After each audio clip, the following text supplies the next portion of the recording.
A rich man's son is lying on the floor of a grave. Nobody robbed him. Nobody dragged him here. He walked in. Look at his hand. Those marks did not come from men. The thing that did this to him has no body. The friend who finds him came only to bring bread. He believes he is looking at a corpse. He is wrong.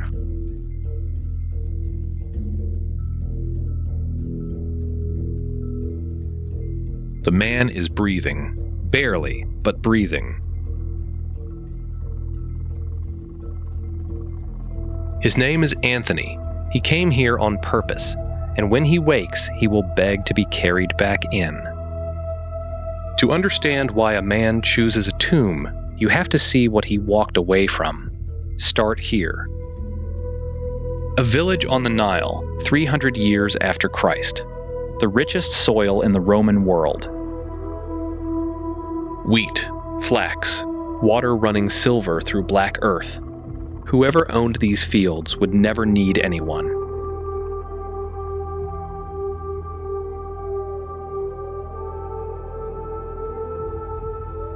Antony was born into this house, Christian parents, wealthy and kind. The fields were wide, the future was certain. He was a quiet boy who could barely read, never went to school, and never missed the church. He stood at the edge, listening. What he heard, he kept, word for word. Remember that. He will need it. This is the last calm evening of his childhood. Within a single season, both of them were gone. Anthony was 18. Everything landed on him at once, the estate, the harvests, and a younger sister with no one else. 18 years old, and the whole world in his hands. Here is the question that decides every life like his. Now that it is all yours, what is it for? 6 months later, the question followed him down the road to church. He kept thinking of the first disciples, men who heard one sentence and left their nets in the water. Of the believers who sold their houses and laid the silver at the apostles' feet. Fools, or the freest men alive. Carrying that thought, he stepped inside.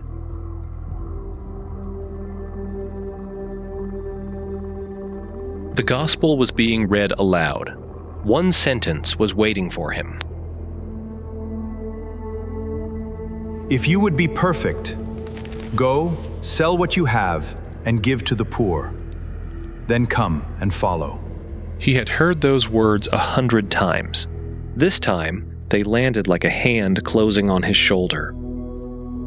A sentence written 300 years before, and it was aimed word for word at him. He did not argue. He did not bargain. The decision settled in him like a stone through still water. No one around him heard it land.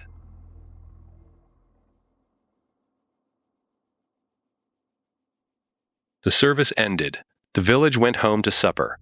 Anthony stood still, already gone. He was speaking to me.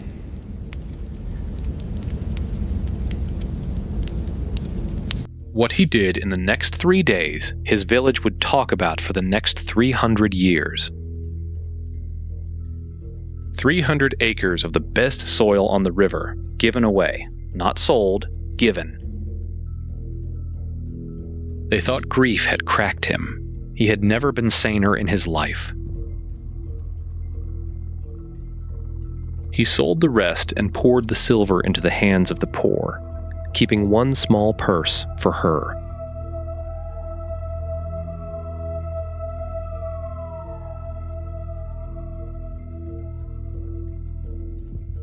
Then a second sentence found him in church. Do not be anxious about tomorrow. The purse was tomorrow. So he gave that away too. He now owned the tunic on his back and nothing else on earth. I am not leaving you. I am giving us both to God. He placed her with consecrated women of the church, the safest hands in Egypt. It was still goodbye. His people did not walk into the desert. The desert was where Egypt buried its dead.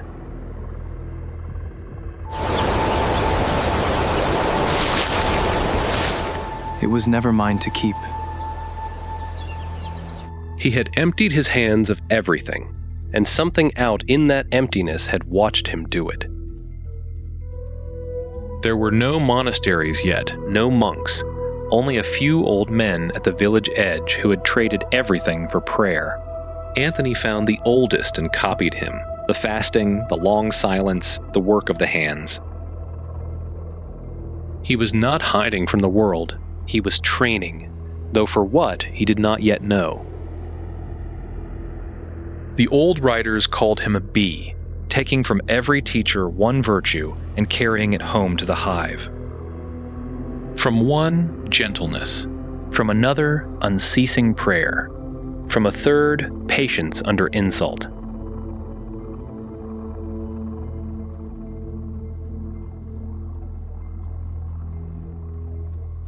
He worked through the day and prayed through the dark, night after night, year after year. Pray as if breathing, boy. Stop, and the soul forgets how. And the scriptures he could not read, he carried by heart, every word in its place, waiting to be needed. From far enough away, his lamp was the loneliest light in Egypt. Something in the dark agreed. The years burned the boy away. What was left was lean, quiet, and unbroken, and about to be tested. It did not come with horns and fire. It came the way it always comes, quietly, at night, sounding reasonable. It came as memory, the cool rooms, the smell of bread, the soft bed that was his by right. It found his weakest place, his sister growing up without him. Was this faith, it asked, or desertion? The silver thrown away. How easy to go back. How reasonable. When memory failed, it turned on the body. Hunger, sleeplessness, and the slow, patient fire of lust. The legends paint monsters here. The truth is harder. The voice sounded exactly like his own. Go home, Anthony, the cool rooms. Your sister alone. All of it gone for nothing. There was no creature to strike. There was a young man on his knees, refusing, hour after hour, refusing. His only weapons were the words he had memorized, and a will that would not bend. I have nothing left for you to take. That is why I am free. And the thing that had hunted him for years shrank, folded in on itself, smoke with nothing left to hold. Most men would call that victory and stop. Anthony heard something else in the silence. Go deeper. He chose the one place his people feared most, the tombs of the dead, far out in the desert hills. Look closely. You have seen this hillside before. This is where our story began. A living man stepped into a grave and pulled the stone shut behind him. Only one friend knew. Bread every few days, the last thread tying Anthony to the world of the living. Anthony! Anthony! Can you hear me? Stay with me. The dark had stopped whispering. That night it struck. The friend carried him across the sand, to be mourned. In the village church they kept vigil over his body, quiet weeping, the prayers said over the dead. And in the deepest hour of the night, the dead man opened his eyes. Take me back. Carry me if you must, but take me back. This is the question the story has been holding. Why would a beaten man beg for the thing that beat him? Because Antony had learned what the enemy never meant to teach. All that rage was not strength. It was fear. He sealed the stone again from the inside. This time, the dark dropped every disguise. The account fills the tomb with beasts: lion, bull, serpent, wolf, every shape terror has ever worn.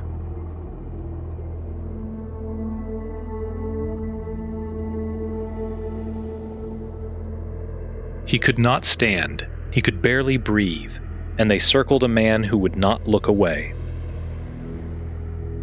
Surrounded, broken, flat on the stone, Antony did the last thing the dark expected. He laughed.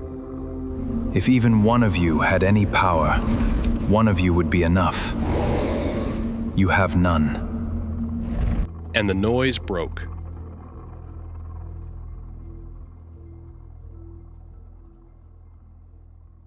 The roof of the grave split open.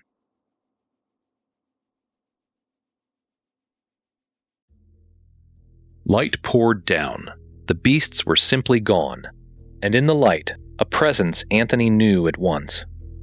Where were you? Why did you not show yourself and stop the pain? Antony, I was here. I watched you fight. Because you did not surrender, I will be your help and make your name known everywhere.